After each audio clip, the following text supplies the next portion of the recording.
సాక్షి జర్నలిస్టులపై పెట్టిన అక్రమ కేసులు ఎత్తివేయాలని కోరుతూ Kakinada smart city press club ఆధ్వర్యంలో కాకినాడ కలెక్టరేట్ వద్ద నల్ల బ్యాడ్జీలతో జర్నలిస్టులు నిరసన ధర్నా నిర్వహించారు. ఈ సందర్భంగా Kakinada smart city press club అధ్యక్షుడు రెడ్డిపల్లి రాజేష్ మాట్లాడుతూ పల్నాడు జిల్లాకు చెందిన 6 జర్నలిస్టులపై అక్రమంగా కేసులు పెట్టడం అత్యంత దారుణమని ఖండించారు.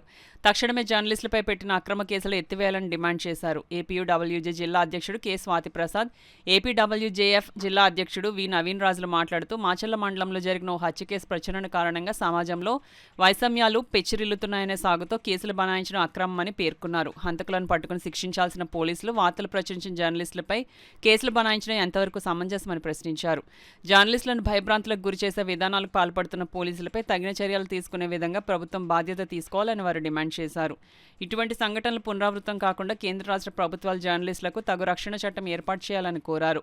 ఈ కార్యక్రమంలో జాప్ రాష్ట్ర నాయకులు కృష్ణంరాజు, సీనియర్ జర్నలిస్టులు శివనారాయణ రెడ్డి, దురాని, అంజిబాబు, కాకినాడ ప్రెస్ క్లబ్ ఉపాధ్యక్షులు వీధి గోపీనాథ్, ఈసీ మెంబర్స్ మేకల Venkataramana, Akela Srinivas, Nandini, Kakinada print and electronic media జర్నలిస్టులు పాల్గొన్నారు. సంపాదకులు జర్నలిస్టులపై పెట్టిన కేసులు ఎత్తివేయాలని చెప్పి కాకినాడ సిటీ ప్రెస్ క్లబ్ తరఫున మేము డిమాండ్ చేస్తున్నాము. అయితే జర్నలిస్టులపై అక్రమంగా కేసులు పెట్టడం ఎంతవరకు సమంజసం చెప్పి మేము కాకినాడ ప్రెస్ క్లబ్ నుంచి మీకు తీవ్రంగా ఖండిస్తున్నాం. అయితే నిష్పక్షపాతంగా వార్తలు రాయడంపై అంటే తప్ప అంటూ మేము తీవ్రంగా కాకినాడ సిటీ ప్రెస్ క్లబ్ ఖండించే పరిస్థితి కనబడుతుంది. అయితే ఏవైతే కేసులు నమోదు చేశారో దీన్ని ఇప్పుడే వెంటనే దీనిపై కేసులు ఎత్తివేయాలని చెప్పి కాకినాడ సిటీ ప్రెస్ క్లబ్ కోరి ప్రార్థిస్తున్నాం. జర్నలిస్టులపై అక్రమ కేసులు బనాయించడం మానటం లేదు. మధ్యలో బలిపశు అయ్యేది జర్నలిస్టులే కనిపిస్తున్నాడు.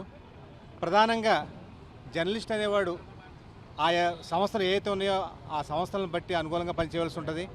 రాస్తే ఒక బాధ, రాయకపోతే ఒక బాధ అనే సంధానం నడుస్తుంది. దీంట్లో దయచేసి జర్నలిస్టులు మాత్రం బలిపశులు చేయొద్దు.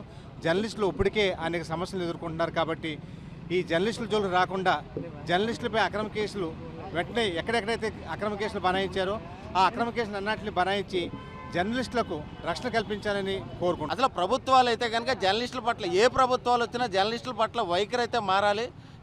జర్నలిస్టుల మీద కేసులు పెట్టడం కాకుండా అసలు ఎవరు నిందితులు, దోషులు ఎవరు వారి మీద చర్యలు తీసుకోకుండా జర్నలిస్టుల మీద కేసులు పెట్టడాన్ని అయితే కనుక మేము ఎట్టి పరిస్థితుల్లోనూ సహించం. గతంలో కూడా ఒక 6 మీడియాలకు సంబంధించిన వ్యక్తుల మీద కూడా మీడియాల మీద కూడా కేసులు పెట్టడం జరిగింది.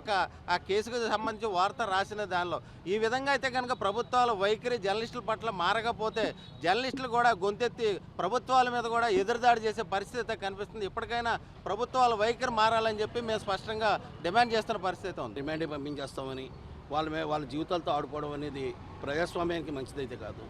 జర్నలిస్టులని వేధించిన ఏ ప్రభుత్వం కూడా చిరకాలం మనగలిగిన చరిత్ర అయితే లేదు. దీన్ని చంద్రబాబు నాయుడు గారి ప్రభుత్వం గుర్తుంచుకుంటుందని చెప్పేసి మేము భావిస్తున్నాం. దయచేసి మా సాటి జర్నలిస్టులు, సాక్షి జర్నలిస్టుల మీద పెట్టిన కేసులను ఉపసంహరించుకోండి. మీకు రాజకీయంగా పార్టీల పరంగా విభేదాలు ఉంటే అలాగే చూసుకోండి. దయచేసి ఈ వ్యవహారాల్లో మా చిన్న ఉద్యోగులను మా జర్నలిస్టులను బలి చేయొద్దు. మార్గాలు ఉన్నాయి, దానికి ఖండనలు ఉంటాయి, కేసులు లీగల్గా పెట్టడం అటువంటివి ఉంటాయి తప్ప డైరెక్ట్గా ఒక పత్రిక ఎడిటర్ మీద కేసులు పెట్టడం అనేది చాలా విచారదగ్గమైన విషయం. వాస్తవానికి ఏ ప్రభుత్వమైనా ఏ పార్టీలైనా జర్నలిస్టులకి స్వయంగా చేసేది ఏమిటో ఏమీ లేదు, చేయవు కూడా. కానీ మా జర్నలిస్టుల జోలికి ఏ ప్రభుత్వం అయినా ఏ పార్టీలో వస్తే మాత్రం జర్నలిస్టుల సంఘాలన్నీ కంటే మెజారిటీగా మేము ఐక్యంగా పోరాడతామని చెప్పి ప్రభుత్వాలకు మేము హెచ్చరికలు జారీ చేస్తున్నాం. ఇకనైనా ఇటువంటి పద్ధతులు మానుకొని బేషరతుగా పెట్టిన కేసులు ఉపసంహరించుకోవాలని చెప్పి మేము మా ప్రెస్ క్లబ్ తరఫున మేము డిమాండ్ చేస్తాం.